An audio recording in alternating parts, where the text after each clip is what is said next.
Hi, good morning. Ito, yung palaging araw-araw na ginagawa ng isang OFW na walang trabaho. Hindi maglaba, ah, maglinis. Mahirap, wala kang sariling kinikita kasi umaasa ka lang. Pero yun, hindi natin alam kung paano nabubuhay yung iba na walang trabaho. Tapos ikaw bored ka na.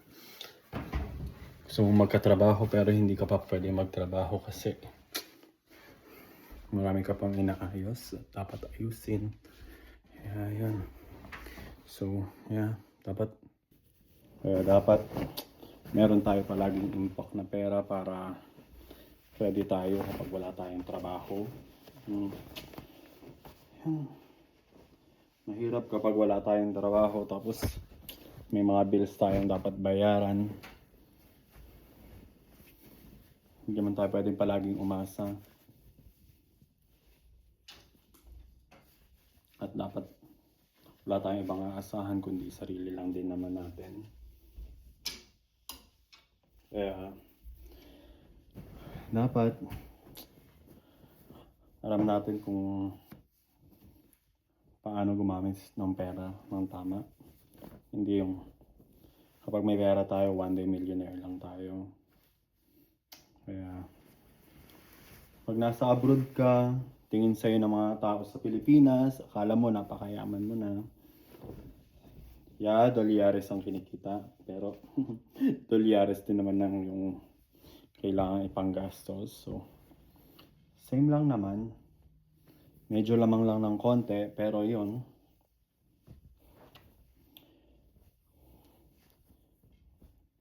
Yung expense of living mo dito, hindi naman siya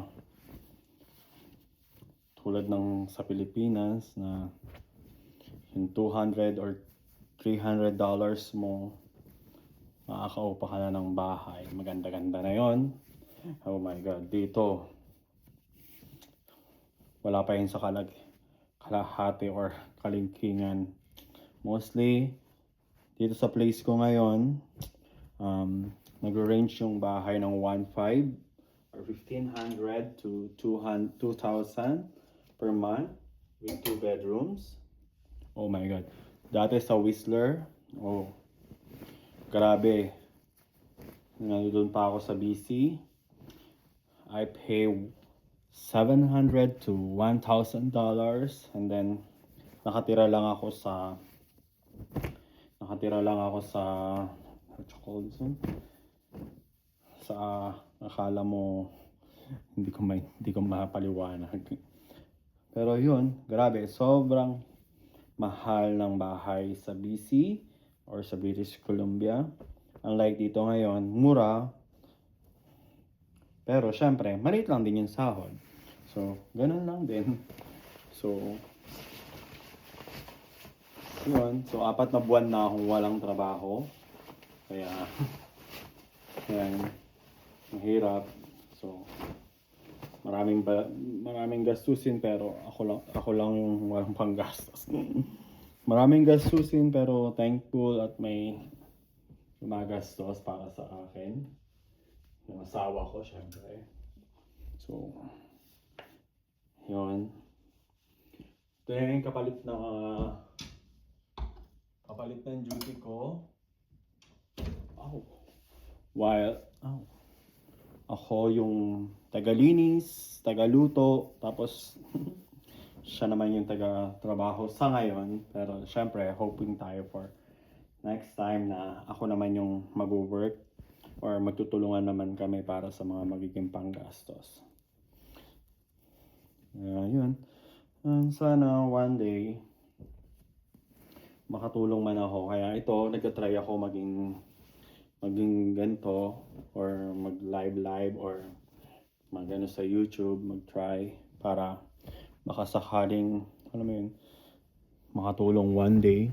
Kaya sana kayo guys watch and subscribe please para sakaling madagdagan yung aking subscribers. So, thankful and grateful ako sa mga nagsusubscribe. And sana one day magkita-kita tayo or makitawan kayo. Kung nandito lang din kayo malapit sa akin. So, sa ngayon, tiis-tiis muna hanggang maging okay one day. Lahat naman nagsisimula or lahat naman talaga nagsisimula sa wala. So, yun. Sabi nga, huwag tayo mawala ng pag-asa. Ayan. Laban lang. So, have a good day everyone. So, tapos na ako ngayon maglinis, maglaba, magluluto naman ako mamaya ng pang dinner. So, kayo dyan, hi, thank you for watching. God bless everyone.